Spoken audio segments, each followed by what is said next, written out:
You have a great prototype, but it needs to get to market. It needs to get to commercialization. It needs to get to users. And we have a real gap right now in social innovation of groups that will support that. So my plea is, particularly to funders, focus on proof of concept to commercialization. That valley of death, it needs to be supported. Without it, there is no impact at scale. Our innovations are products that empower people living on less than $4 a day. And we've chosen to work in medical devices. There's 3 things to know about the products we do. The first is that they're world-class, meaning that they perform on par or better than the best products on the market. My second point, which is that they need to be market-driven. So the products need to be affordable.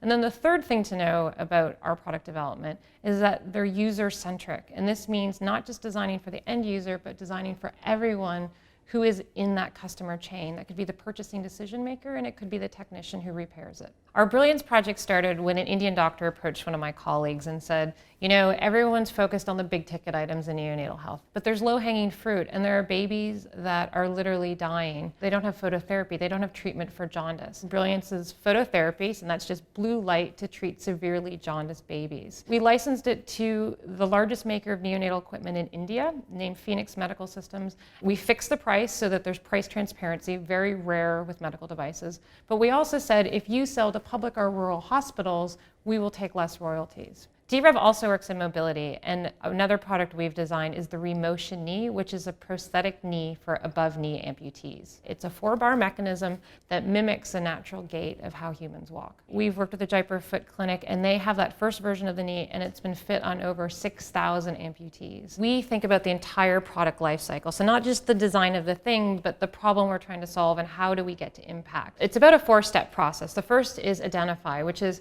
understanding what the problem is. And it's not just who the users are and what the markets are, but what is the price point. The second step is design. And design is what you traditionally think of with product development. It is brainstorming around what are the crazy far out ways we might be able to solve this problem. It's prototyping.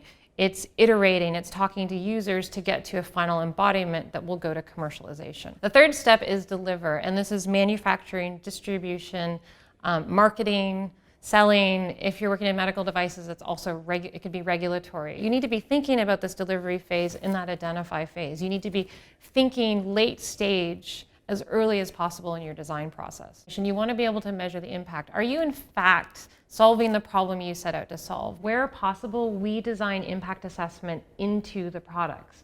So with Brilliance, the phototherapy device, it self-tracks. So we actually know from the device how much it's used, and from that those numbers, we can calculate the number of babies treated by Brilliance units. We can estimate the number of babies treated by Brilliance who otherwise would not have received effective phototherapy.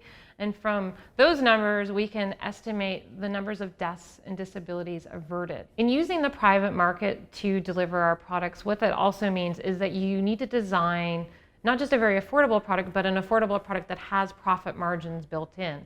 So that, for example, if D-Rev disappears tomorrow, the product will continue to be sold because the financial incentive structure is in place for that. One of the things we recognized very early on at D-Rev is that we can't do everything, particularly around delivery. We work with all kinds of partners. We work with NGOs, we work with for-profit companies, we work with faith-based organizations. What we're really looking for in our partnerships is who is the best entity to help us achieve our mission. And that means getting the products to our target users.